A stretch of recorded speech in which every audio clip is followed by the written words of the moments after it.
হেই বন্ধুরা, welcome back to my new vlog. কেমন আছেন আপনারা? আর আমি আবার একটা ডিটেলস ভিডিও বানানোর জন্য চলে এসেছি। আমাকে অনেকে কমেন্ট করেছে যে আপনার বিয়ের ডেকোরেশনে কত খরচ হয়েছে, তাই ভাবলাম যে একটা ভিডিও দিয়ে দিই ওই পারপাসেই। তাই তো আপনাদের শুরু করছি। আমার বিয়েতে যেগুলো কাঁচা ফুল ছিল, কাঁচা ফুল আমি নিয়েছিলাম। তার মধ্যে ছিল কাঁচা ফুলের মধ্যে ছিল ফুলের চাদর, ফার্স্টেই বলি, যেটা এন্ট্রির টাইমে ফুলের চাদর ছিল ওটা। তো ওই ফুলের চাদরটার দাম পড়েছিল 2000 টাকা।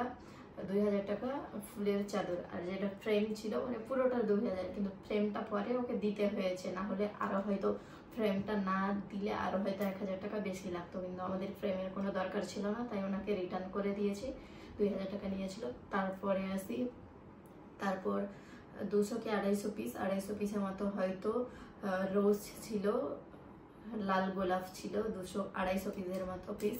তারপর কিছুটা ছিল রজনীগন্ধার চেন, কিছুটা ছিল গাঁদা ফুলের চেন, এগুলো ছিল। তারপর ছিল আর কি মালা, যেটা আমাদের মালা ছিল, মানে যে মালা, বাবার মালা বা মালা, সিম্পলি মালা, আর কিছু বলছি না আমি, ওগুলো মালা ছিল।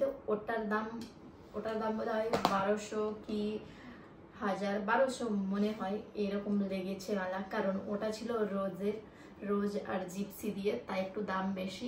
এর থেকেও বেশি হয় দাম যদি রোজটা ব্যাঙ্গালোরের রোজ থাকতো, তাহলে আমার ওই মালারই দাম পড়তো 3000। তো আমার নর্মাল রোজ দিয়েই বানিয়েছিলাম। ওই লোকটা বলেছিল যে মালাটা মোটা মোটা হবে, তো আমি বললাম না, মোটা মালা ভালো লাগে না দেখতে, আমি সিম্পলের মধ্যে নেবো, মানে সরুগুলোর মধ্যে।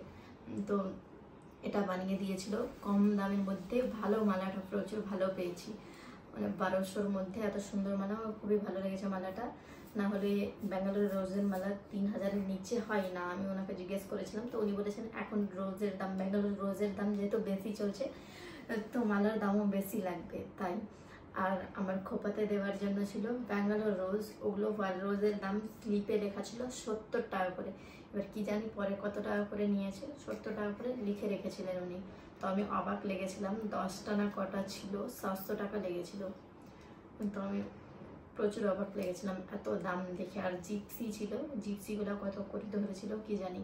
তো টোটাল আমার ফুল প্রাইস 5,500 থেকে 6,000 টাকার মতো কাঁচা ফুল ছিল, 1000 টাকার মতো কাঁচা ফুল ছিল। এবার আসছে প্যান্ডেলের ডেকোরেশনে। তো প্যান্ডেলের ডেকোরেশনে ফুলের কাজ আলাদা লোক করেছিল, আর প্যান্ডেলের কাজ আলাদা করেছিল। তো যেটা ফুলের কাজ হয়েছিল ওটা 8 না 9টা গেট ছিল, আমাদের গলিটা লম্বা করে ছিল। তো ওই লম্বা গলির মধ্যে 8টা না 9টা গেট ছিল। তার মধ্যে মেহেন্দির স্টেজ ছিল বাড়িতে, হলুদের স্টেজ আলাদা ছিল, প্রায় দুটো সিমিলার, কিন্তু তবুও হলুদের স্টেজ আলাদা ছিল। আর যেটা মেইন স্টেজ, বিয়ের স্টেজ, ওটা আলাদা ছিল।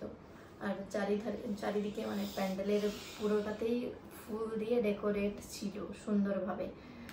আর যেটা ব্যানার ছিল, welcome to the wedding ceremony, আমার নাম আর ওর নাম লেখা ছিল, ওই ব্যানারটা আমরা তৈরি করেছিলাম, মানে আমি তৈরি করেছিলাম আমার দাদার দ্বারা। তো ওটাতে বেশি খরচ হয়নি, ওই ব্যানারটা তৈরি করতে 200 টাকা লেগেছে, আর ফ্রেমটা তৈরি করতে 100, প্রায় 350 কি 300-র মতো লেগেছে এক একটা। তো দুটা থেকে 600-700 টাকা লেগেছে তৈরি করতে আর কি, এই দুটো। আর গেট ওগুলো তো ছিলই। তো ফুলের টোটাল আমাদের খরচ হয়েছে 30 থেকে 35,000-এর মতো, মানে ওগুলো ফুলের, কাঁচা ফুল না, কাঁচা ফুল বাদ দিয়ে এমনি ফুল যেটা স্টেজের ডেকোরেশন ছিল ওগুলো ফুলের এত লেগে। আর প্যান্ডেলের যেটা খরচ হয়েছে, সত্যি কথা আমি ওটা বলতে পারবো না, কারণ ওটা বাবার সঙ্গে হিসেব হয়েছে, আমার সঙ্গে না। ফুলেরটাও আমার সঙ্গে হয়নি, বাবার সঙ্গে হয়েছিল, কিন্তু ওটা আমি একটু জানতাম। আর ওটা একটু আমি জানি না কত টাকা হয়েছে কি জানি, আমি ওটা ব্যাপারে বলতেও পারবো না আপনাদের।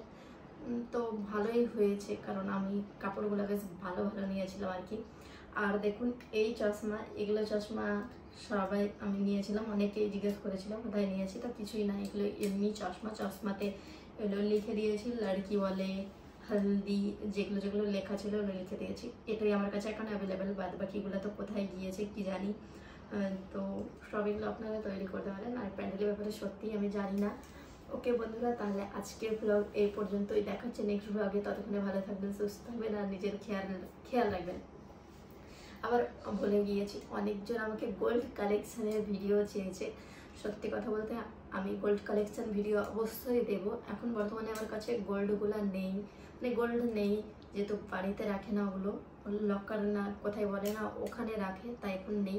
তো কারো বিয়ে টিয়ে লাগলে অবশ্যই ওগুলো নিয়ে আসবো আর আমি পরবো, আপনাদেরকে দেখাবো, অবশ্যই কালেকশন দেখাবো আমি। আমারও ইচ্ছে একটা গোল্ড কালেকশন ভিডিও বানানোর, তো খুব তাড়াতাড়ি করবো আর কি। কারো বিয়ে লাগুক গোল্ডগুলো নিয়ে আসবো আর আপনাদের সঙ্গে শেয়ার করবো। ওকে বাই, ভালো থাকবেন, বাই।